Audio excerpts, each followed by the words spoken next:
আল্লাহ আদেশ করলেন, হে বনী ইসরাঈল, মিশরের ফিরআউনের বাহিনী থেকে তোমাদেরকে রক্ষা করলাম, নীল নদী রাস্তা বানাইলাম, তোমাদের চোখের সামনে দেখেছো। ওই ফিলিস্তিন, যে ফিলিস্তিন এখনো ইসরায়েলের হাতে, অবৈধ ইসরায়েলের হাতে দখলকৃত, লক্ষ লক্ষ মুসলমান শিশু মহিলা যাদের উপর বোম মারতেছে, আল্লাহ বলেন তৎকালীন সময়ে ফিরআউন ফিলিস্তিনের সেই মসজিদকে তোমরা বোম আমালিকা জাব্বারিনের হাত থেকে রক্ষা করো। বনী ইসরাঈল বলে, ইযহাব আনতা রাব্বুকা ফাকাতিলা, হে মুসা, এই যুদ্ধগুলো আমরা পছন্দ করি না, রক্তপাত পছন্দ করি না, মারামারি পছন্দ করি না। একটা কাজ করো, তুমি এবং তোমার রবকে যুদ্ধ করো, দেশ স্বাধীন করো। স্বাধীন হওয়ার পরে দেশ যখন স্বাভাবিক হবে, তখন আমরা সকলেই সেখানে গিয়ে অবস্থান করব। আমাদের পিতৃভূমি ইয়াকুব আলাইহিস সালামের যে বাসস্থান, সেই বাসস্থানে আমরা বলেন নাউজুবিল্লাহ।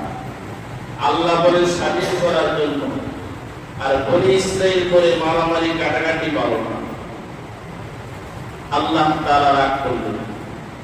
রাগ করার পরে আল্লাহ তাআলা বলেন, শাস্তি স্বরূপ 40 বছর পর্যন্ত তাদেরকে অন্ধের মতো মাথায় নিতে 12 মাইলের ভিতরে আমি এদেরকে ঘুরাইলাম। কত মাইল?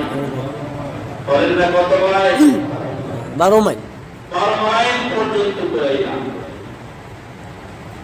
আল্লাহ তাআলা বলেন, ওয়া আনজালনা আলাইকুমুল মান্না ওয়াস-সালাওয়া, হে বনী ইসরাঈল, দেশকে স্বাধীন করো, গোলাম থাইকো না, গোলাম থাইকো না, দেশকে স্বাধীন করো। কারণ আমরা স্বাধীনতা নিয়ে বাংলাদেশে বসবাস করতে চাই, ঠিক কিনা বলে? দাসত্বের জীবন স্বাধীনতার জীবন একটাই। একজন স্বাধীন পুরুষ চাকরি করতে পারে, কিন্তু একজন গোলাম, তার জন্য শুধু বৈধ। একজন স্বাধীন পুরুষ স্ত্রীকে 3টা তালাক দিতে পারে, কিন্তু একজন গোলাম স্ত্রীকে 2 তালাকের মালিক রাখে, 3 তালাকের মালিক রাখে না। গোলামের জন্য কোন জবাব নামাজ নেই, কোন জবাব নামাজ নাই। গোলাম তো গোলামই। আল্লাহ বলেন স্বাধীন করো। বনী ইসরাঈল বলল না, আমরা স্বাধীন করব না। ইদামান করতুকা ফাকাতিলা, আল্লাহকে বলে যুদ্ধ করতে বলেন নাউজুবিল্লাহ। আল্লাহ বলেন এরকম বড় কথা বললা, তোমাদের উপর শাস্তি স্বরূপ 40 বছর পর্যন্ত তোমাদেরকে ঘুরাইব। বনী ইসরাঈল মাথায় নেত্রী নামক স্থানে সকালবেলা নমাজের পড়ার জন্য সারাদিন পর্যন্ত ভ্রমণ করি। সন্ধ্যাবেলা যখন বিশ্রামের জন্য তোমাদের আবার সকালবেলা উঠি, যে স্থান থেকে তারা রওনা দিছে, ওই স্থানে তারা আছে শুধু মাঝখানে শুধু কষ্ট করেছে, শুধু কষ্ট আর কষ্ট। পরের দিন আবার রওনা দেয়। রাত্রিবেলা ঘুমায়, ঘুম থেকে ওঠানোর পরে দেখে এরা সারাদিন শুধু কষ্ট আর কষ্ট। 40 বছর পর্যন্ত আল্লাহ কষ্ট দিলেন। একটা হুকুম পালন না করার কারণে, সেটা হলো জিহাদ ফি সাবিলিল্লাহ। জিহাদ ফি সাবিলিল্লাহ না করার কারণে 40 বছর পর্যন্ত এদেরকে ঘুরাইলেন।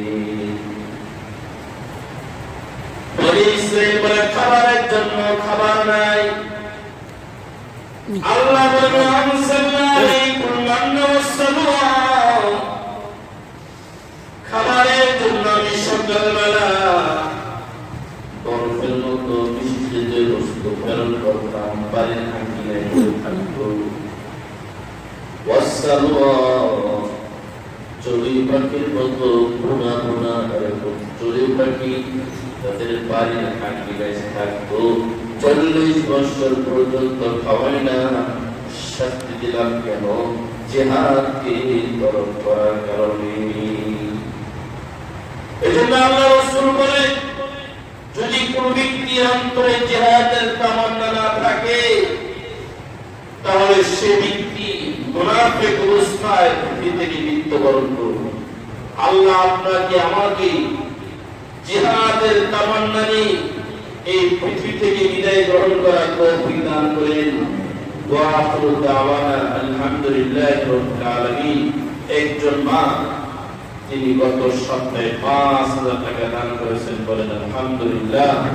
আমাদের শেখ ইব্রাহিম সাহেব আহিয়া, ওই মায়ের মনে একটা আশা, আল্লাহ যেন সে আশা পূরণ করেন, আল্লাহ যেন ওনার বাসনা পূরণ করেন, আল্লাহ যেন সন্তানদেরকে নেক হায়াত দান করেন।